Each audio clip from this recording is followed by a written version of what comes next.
The stage was sleek, sharp, and clinical, much like Ben Shapiro's debating style. The backdrop glowed with neon blues and steel grays, casting a cold light on the evening's unmissable live broadcast. Cameras rolled. The timer blinked red. Ben leaned back confidently in his chair, fingers clasped like a chess master about to checkmate his opponent. Opposite him sat Denzel Washington, relaxed, but watchful, as if reading the room and the man in front of him at the same time. "We're not here to talk feelings, Mr. Washington," Ben began. "We're here to talk facts. Statistics. Policy. Not emotional narratives." Denzel raised an eyebrow, slow, deliberate. "You call people's lives emotional narratives?" he asked, voice low and steady. "You're that far removed?" Ben smirked, glancing at the camera. "I'm saying facts don't care about your feelings. That's how we get clarity." Denzel leaned in slightly, his gaze unwavering. "And I'm saying your clarity is a cold lens that erases the blood, the struggle, the pain. You can debate a theory, but I've lived what you dismiss." A quiet hush swept the studio. The audience, previously chatty, went still. "With all due respect," Ben continued, clearly itching to reassert dominance. "You're an actor. Not an economist. What you've lived doesn't make you right, it just makes you loud." A flicker of something sharp crossed Denzel's face, not anger, but precision. "No, Ben," he said. "It makes me real. You quote studies. I've buried cousins. You build arguments. I've seen systems crush lives." He didn't raise his voice. He didn't have to. "So maybe stop mocking the struggle, and start understanding it." The producers blinked at each other in the booth. They knew it, this wasn't just content. This was lightning. Ben Shapiro shifted in his seat, only slightly, but enough for anyone watching closely to notice. The crowd picked up on it too. A few murmurs floated in the air. He was quick with data, sharp with sarcasm, but Denzel had just stepped outside the playbook. He wasn't debating. He was testifying. Ben smiled, tight, rehearsed. "I'm not mocking anything," he said. "But victimhood isn't a virtue, and turning every personal hardship into a political weapon doesn't help anyone." Denzel leaned back now, folding his arms slowly, as if studying a man who had never once been forced to walk without a safety net. "You think pain is a strategy, Ben? That's your take? Let me tell you something, no one chooses struggle. It chooses you. And if you've never had to explain your existence to someone who doesn't believe it matters, maybe this conversation is above your pay grade." That hit. Ben straightened. His fingers began tapping against the desk, not out of rhythm, but out of discomfort. He fired back. "With all due respect, emotional appeals don't create policy. You want to talk about injustice? Fine. Let's talk about criminal statistics. Let's talk about education gaps. Not slogans." Denzel's voice dropped a decibel, not to whisper, but to pull the audience in. "You throw numbers like they're neutral. But numbers don't scream when the door gets kicked in. They don't sob when their brother's shot. They don't pray when the ambulance doesn't come in time." He paused, and then delivered it like a final note in a courtroom. "And you, Ben, mock the reality behind those numbers because it's easier than facing the truth that your intellect can't fix a system designed to break people like me." The room didn't gasp. It froze. Ben blinked. The camera zoomed in on his face, caught between pride and panic. This wasn't going to be a normal night. The silence didn't last long. Someone in the audience coughed. Another person whispered, "Damn," under their breath. But the camera didn't cut. The red light stayed on, and Ben Shapiro, ever the tactician, took a breath, measured, controlled, and leaned forward. "So we're back to identity politics," he said, voice clipped. Back to narratives that make everyone a victim and no one responsible? That's not truth, that's grievance theater. Denzel let out a quiet, humorless laugh. He turned slightly, half facing the crowd, as if including them in the moment. Grievance theater, he echoed. Man, you sit in a studio, wear a tailored suit, and debate pain like it's an abstract concept. Meanwhile, the folks who live it, they don't get commercial breaks. The audience stirred. Phones were coming out. Clips were already being recorded. The energy in the room was shifting. This wasn't a debate anymore. It was a reckoning. Ben tried to counter. We have to be able to have hard conversations without making it personal. Otherwise, all we do is posture. Denzel nodded slowly, then turned back to him. See, that's the difference. For you, it's a conversation. For me, it's a memory. For you, it's debate. For me, it's dinner table reality. You get applause for making points. I grew up praying I wouldn't become one. That line landed like a gut punch. Ben's usual smirk was gone now. He glanced toward the producers, but they didn't dare cut to commercial. This was the kind of raw, unpredictable drama that made headlines, and broke view records. Denzel's eyes locked on him once more. You want to reduce people to numbers? Be my guest. Just don't pretend you understand the cost of those numbers. A ripple of applause began, hesitant at first, then building. Ben stayed silent. Not because he had nothing to say, but because, for the first time tonight, he didn't know how to say it. Ben Shapiro knew he was losing the room, and more importantly, the narrative. For a man whose power rested on controlling tempo, logic, and cold precision, Denzel's slow-burning truths were throwing off every rhythm he had mastered. But Ben wasn't ready to fold. Not yet. I'm not here to dismiss personal experience, Ben began, carefully choosing each word. But when personal experience overrides public discourse, we lose objectivity. We lose the ability to govern rationally. Denzel didn't blink. Instead, he leaned forward, elbows on the table, voice steady but loaded. Ben, your version of objectivity is just distance dressed up in a suit. You stand so far from the fire, you think you're safe from the burn. But some of us were born in it. The audience went quiet again. Not frozen like before, this was anticipation. They wanted more. And Denzel gave it to them. You tell people to pull themselves up by their bootstraps, but you never question who stole the damn boots. You call that logic. I call it blindness wrapped in privilege. Ben's jaw tightened. He wasn't used to being this far off balance.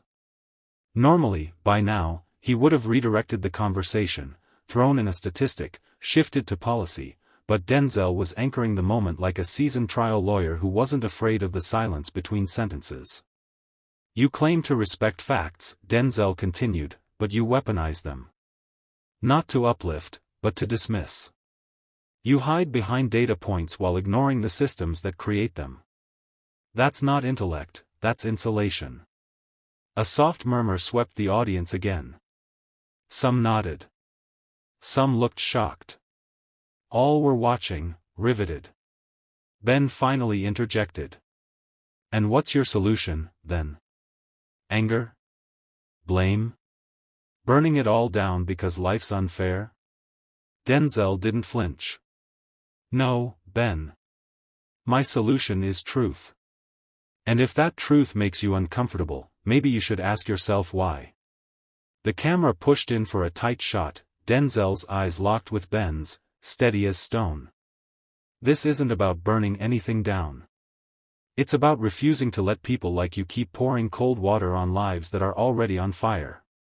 The crowd erupted. Applause. Shouts. A surge of energy no producer could have scripted. Ben sat back, lips pressed together. He had no comeback. Not here. Not now. And Denzel? He just sat still, not smug, not angry, but unshakably real. The energy in the room had shifted entirely. What began as a typical televised, intellectual showdown, had become something raw, electrified, and undeniably human. The chat was exploding online. TikTok clips were already being posted with captions like, "Denzel just cooked Shapiro alive on air." Twitter, Instagram, YouTube, it was spreading fast. Ben Shapiro, still visibly composed, leaned into his final weapon, retreating into theory. "We can talk all day about oppression, but the reality is that culture matters. Personal decisions matter. Crime, poverty, failure. They aren't always someone else's fault. At some point, we have to take responsibility." He said it calmly, confidently, like he'd rehearsed it 1,000 times. But this time, the words didn't land with the same force. They felt thin. Denzel stared at him, not with contempt, but with something deeper, pity. "Ben," he said, "you think I don't know about personal responsibility? You think people growing up with nothing, in neighborhoods with broken schools, broken systems, broken promises, don't take responsibility every damn day just to survive?" He paused, scanning the audience now. "See, here's the problem with you, you mistake survival for failure. You look at a single mother working 2 jobs and call her a statistic. You see a kid trying to stay alive and call him a bad choice. That's not analysis. That's cruelty wearing a tie." Ben sat silent, his fingers twitching slightly as they gripped his pen. For once, his famed rebuttals weren't coming fast enough. Denzel leaned in, lowering his voice like a preacher delivering a truth meant to sting. "You mock the struggle because you've never lived it. You point to broken homes without asking who broke them. You shame communities for the consequences of a system that never played fair." Applause bubbled up again, louder this time. The cameras cut to audience members with tears in their eyes, others nodding fiercely, some just staring, stunned. "You know what real responsibility looks like, Ben?" Denzel added, voice firm. "It's facing that truth and doing something with it, not standing in front of a microphone pretending the problem is just a bad attitude." Ben opened his mouth, but no words came. Denzel didn't smile. He didn't need to. "You came to win an argument," he said finally. "I came to remind you this isn't a game." The moderator looked like he was about to faint. This wasn't just a segment anymore. This was a moment. Ben Shapiro, usually unshakable even when cornered, sat quietly, his pen no longer twitching. The gears in his head were still turning, but the audience could sense it, he was on unfamiliar ground now. This wasn't an academic debate anymore. Denzel had turned the studio into a confessional, a courtroom, and a battleground all at once. But Ben wasn't done. His pride wouldn't let him be. "So what?" he finally said, straightening up, voice clipped. "We're just supposed to throw out the rulebook because your story is emotional? Society has laws. Standards. We can't just bend them every time someone feels wounded." Denzel tilted his head slightly. Not aggressive. Just observant. He didn't respond right away. He let the silence grow until even the producers leaned in toward their headsets. Then, softly. "The rulebook was never written for us, Ben." Gasps. Murmurs. The kind of silence that doesn't just fill a room, it hollows it. Denzel stood up, not pacing, not threatening, just rising slowly like a man who'd had enough of being told to sit still while being misunderstood. "You say we can't bend the rules for emotion," he continued, "but this country has bent the rules for privilege for centuries. Bent the rules for profit. Bent the rules for power. But when someone finally stands up and says, 'This isn't working for everyone,' now that's the problem." Ben tried to interject, but the momentum was gone. Denzel wasn't monologuing. He was testifying. "You want people to play by the rules, but you never question who made the rules, or who they're made for." He turned to the audience now, arms slightly open, like he was offering them more than just his words. When someone like me says, "This is broken," you call it victimhood. When someone like you says, "I disagree," it's called intellect. I'm not here for that double standard anymore. Ben's expression hardened, but the audience was already lost to him. The crowd was with Denzel now, not because he was louder, but because he was right. "I'm not asking you to feel sorry for anyone," Denzel said, softer now. "I'm asking you to listen. Something I think you've forgotten how to do." The air felt charged. Something unspoken had cracked open. Even the moderator, normally quick to diffuse tension, remained quiet, like a man who knew this was beyond control now. This wasn't a debate anymore. This was history being written, on air. For the first time in his career, Ben Shapiro looked small. Not physically, but in presence, in weight, in moral gravity. The audience had shifted their allegiance, not because Denzel shouted louder, but because he spoke deeper. His voice wasn't performance. It was memory. And memory doesn't stutter. Ben adjusted his tie, still trying to gather footing. "I don't deny there are problems," he said, a bit too defensive now. "But emotion doesn't fix policy. Feelings don't build legislation. We need facts, logic, not slogans." Denzel sat back down, folding his hands on the desk, almost like a professor ready to correct a misguided student. "You think what I'm saying is a slogan?" he asked, eyebrow raised. "Ben, you've built your entire brand on fast talk and shallow stats. You speak in bullet points. But life doesn't come in bullet points.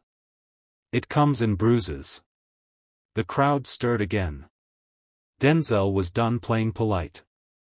"You throw around phrases like personal responsibility and data-driven policy like they're shields. But I've walked into schools with no heat. Talked to kids who haven't eaten. And I've watched politicians like you debate whether their hunger is their own fault." Ben clenched his jaw. "We can't solve poverty by blaming society for every individual failure." Denzel cut him off. Calm. But sharp. "And we'll never solve it by pretending those failures exist in a vacuum." He leaned in again. "You debate from the top of a ladder you were born halfway up. And then you tell the people on the ground to climb faster." Gasps. Applause. A few in the audience even stood up. Ben opened his mouth, but Denzel wasn't finished. "I'm not asking for handouts. I'm demanding accountability, from the system, from the architects of inequality, and from voices like yours that normalize injustice in the name of logic." He looked directly into the camera now. Not at Ben. Not at the moderator. At the viewers, the people at home. Because logic without compassion isn't wisdom. It's just cruelty with better lighting. That line would be on t-shirts by morning. Ben slumped slightly in his chair, visibly rattled. And Denzel? Still fire. Still calm. Still winning. The studio was no longer just a studio. It had become a courtroom of conscience, and Denzel Washington wasn't just a guest anymore, he was the voice of every person who had ever been dismissed, overlooked, or reduced to a statistic. Ben Shapiro sat rigid, his fingers laced, eyes darting from Denzel to the audience and back. He was trying to formulate something, anything, that would shift the tone back to the safe, sterile space of debate club rules. But the rules were gone. "You're painting me as some kind of villain," he finally said, his voice taut with frustration. "But I'm not the system. I'm just a man with opinions. I've worked hard, built something for myself." Denzel's laugh cut in, low, not mocking, but incredulous. "Ben, do you hear yourself? You sit here, night after night, profiting off the same system you claim you didn't build. And then you act shocked when someone calls it out." He stood again. This time slower, heavier, as if the weight of every conversation like this he'd ever had was pressing down on his back. "This isn't about making you the villain. This is about you pretending there isn't one. The audience leaned in. Even the camera crew stopped moving. You frame yourself as neutral. Logical. Detached. But your detachment is a luxury millions of people don't have. You don't see the fire because you've always had a fire escape. A few audience members gasped. Some applauded. Others just nodded in silent recognition. Ben swallowed hard. So what then? He asked, hands open. We just burn the system down. Denzel shook his head. No. We tell the truth about it. And stop gaslighting people into thinking their pain is exaggerated.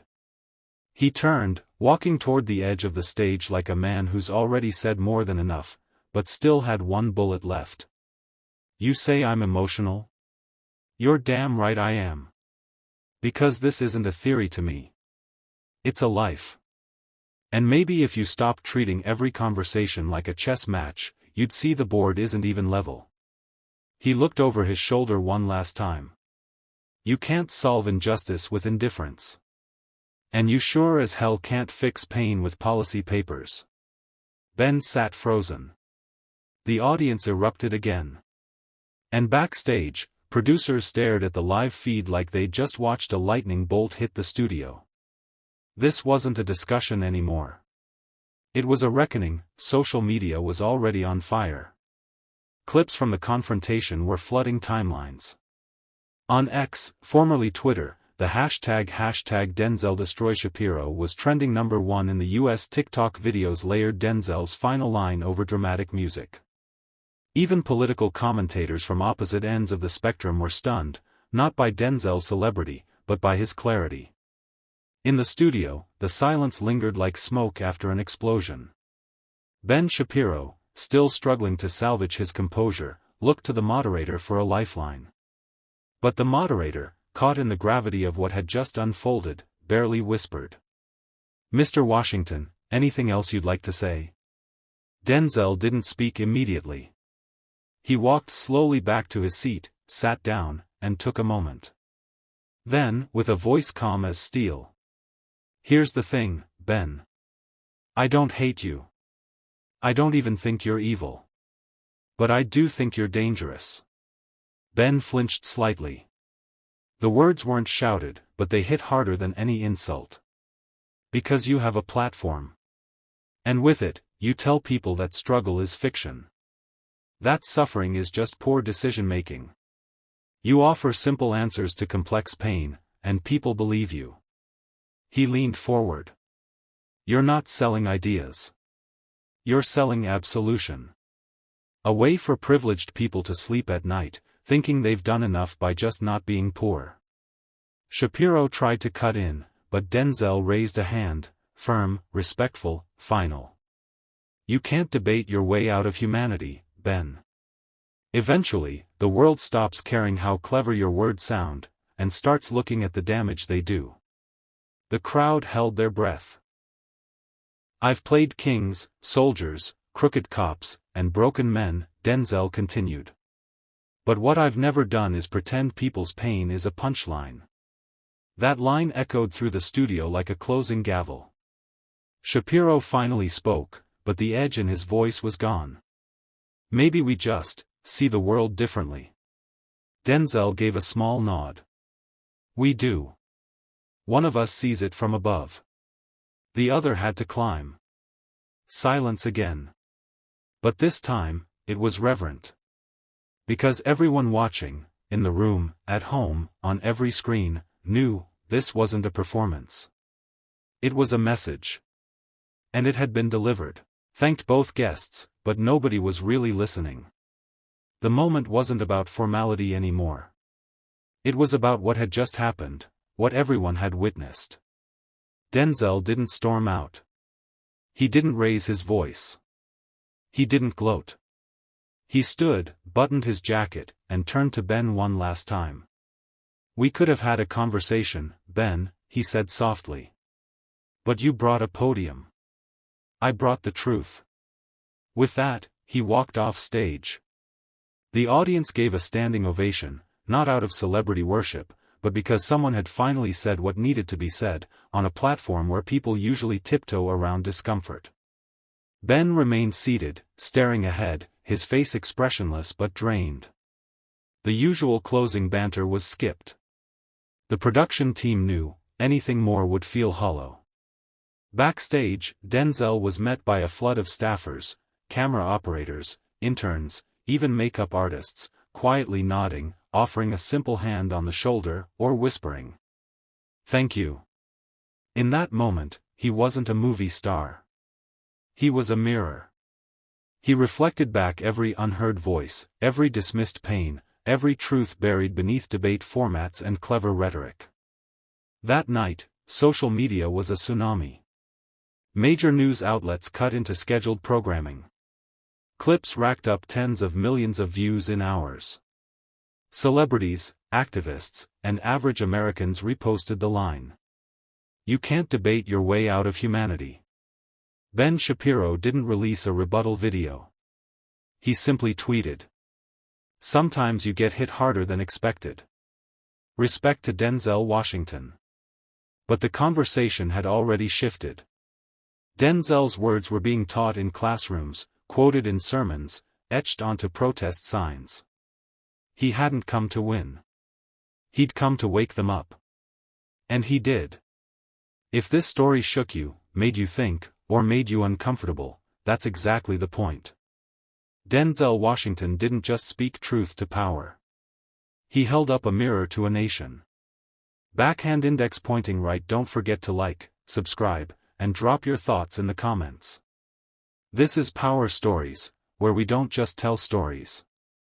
We ignite conversations.